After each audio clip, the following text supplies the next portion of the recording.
Hey everybody, thanks for tuning in. I really appreciate the support we've been getting so far.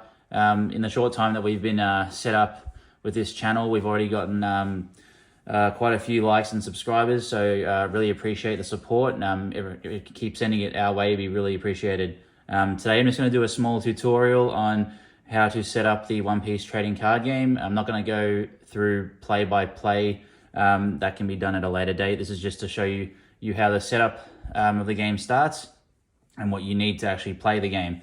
So this is the mat showing all the different zones that you play with.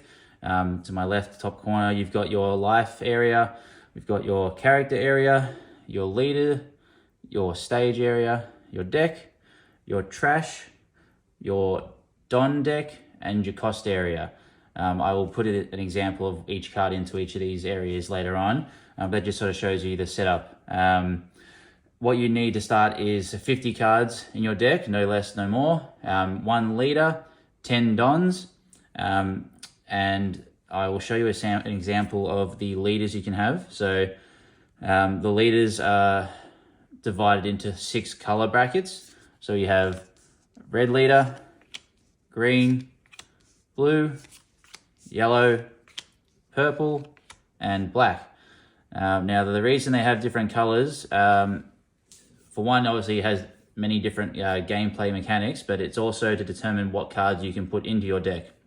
So for example, if you were to go with the red Zoro leader card, as well as the card being red itself, this bottom corner shows you exactly what color the leader is. And this stipulates what color characters you can have in your deck. So if you go with this Zoro card, leader card, you can only have red characters in your deck. Obviously the difference, if you go with the black Marshall D Teach leader, black, so you can only have black characters in this deck.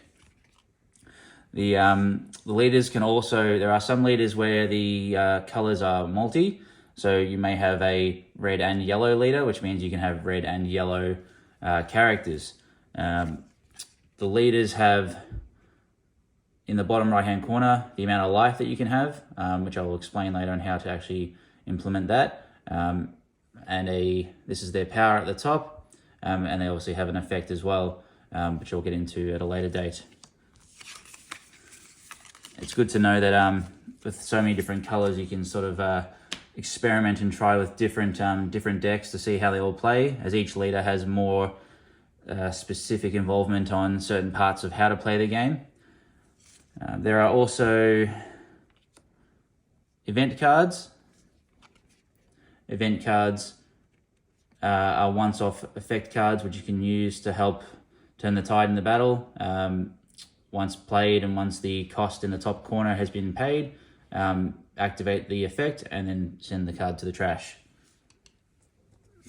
There is also stages. Stages are similar to the event cards. The difference is that they actually remain on the field and don't go to trash unless obviously sent there by an effect.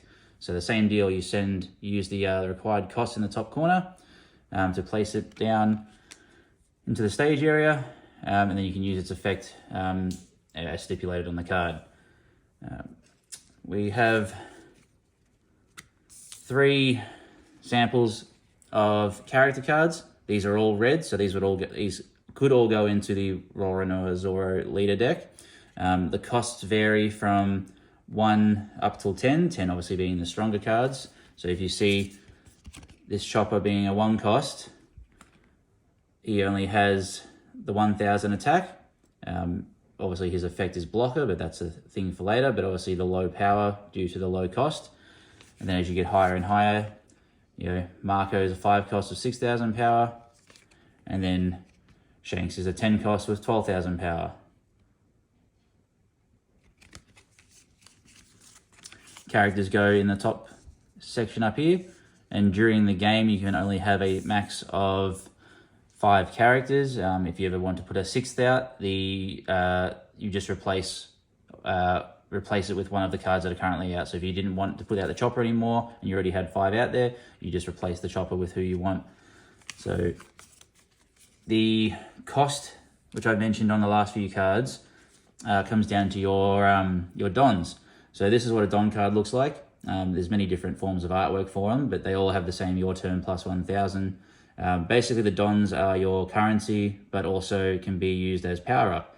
So for a card that requires a 1, that is essentially saying you need 1 Don or 1 cost to be able to play Chopper. So 1 Don, 1 Chopper. Throughout the game, you will obviously draw more and more Dons. Each turn you'll end up with, you're starting the game, you'll start with 1. Then from then on, you then end up adding two Dons from your deck to your cost area each turn. So eventually you have enough Dons to then pay for stronger characters like Marco or Shanks. And then if you have, once you get to your max of 10 Dons, you can also play multiple cards. So for instance, if you had 2 of these Marcos, you could play 2 of them at the same time. The Dons can also, as well as being the cost, your turn plus 1,000, you can equip these Dons onto your characters or your leader to give them an extra 1,000 power. So they don't have to be used just as cost for getting cards out onto the field, but you can also use them to power up the cards you already have out there, which is pretty handy when you need to mix things up and try new strategies. Now the life area is depicted by your leader card.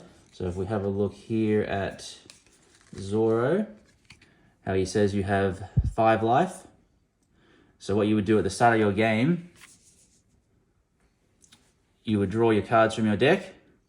Once you're happy with your hand, you can choose to say, yep, good to go, which you then would take the next 5 cards from your deck and add them over here into your life pile. So just as an example, if you were to get the top 2, 3, 4, 5 cards of your deck, you place them over here. And then you're good to go. The way that you win or lose this game is your leader is essentially the one in control of your life. If your leader takes a hit from the opposition's characters or leader, you take a life card from the top pile and you add it to your hand. Once you obviously reach to 0 life, the next time your leader takes a hit from your opponent and you can no longer draw from your life pile, then you lose the game.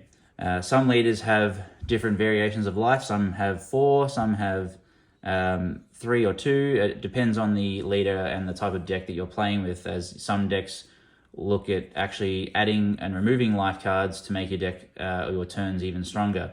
So that's where all the different color variations come into play. But yeah, that's obviously a bit of trial and error with what you prefer to play with.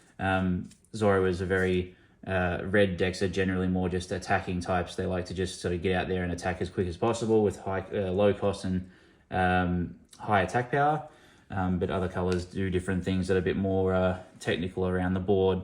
So that's it basically how it all works. I'll put each card into a position for you so you can sort of see where they all go.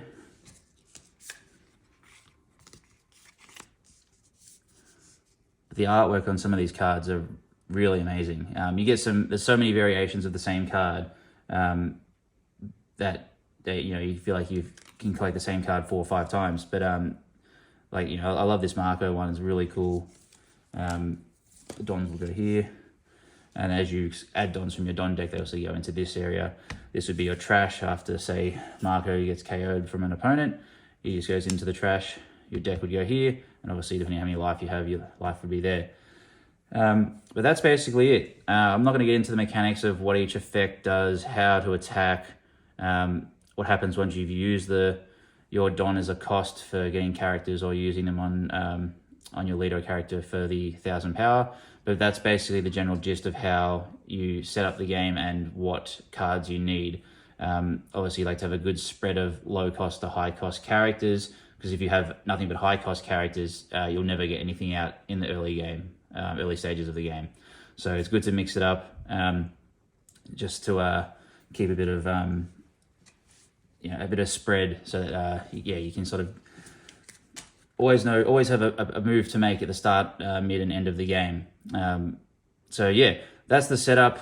That's what you need. These are the cards, and I will do another video again showing a bit more game by game play on what each card and what each effect does. But for now, that's it. Hopefully you all enjoyed this little tutorial. Keep on liking and subscribing where you can. Really appreciate all the support. Like I said in my other video, once we get to that 50th subscriber, we're going to give away that Yu-Gi-Oh! Dual Disc. It'll be done by random with a system of my own, so we'll work that out once we get to it. But let's get to those subscribers first. So yeah, like this and subscribe if you can, please.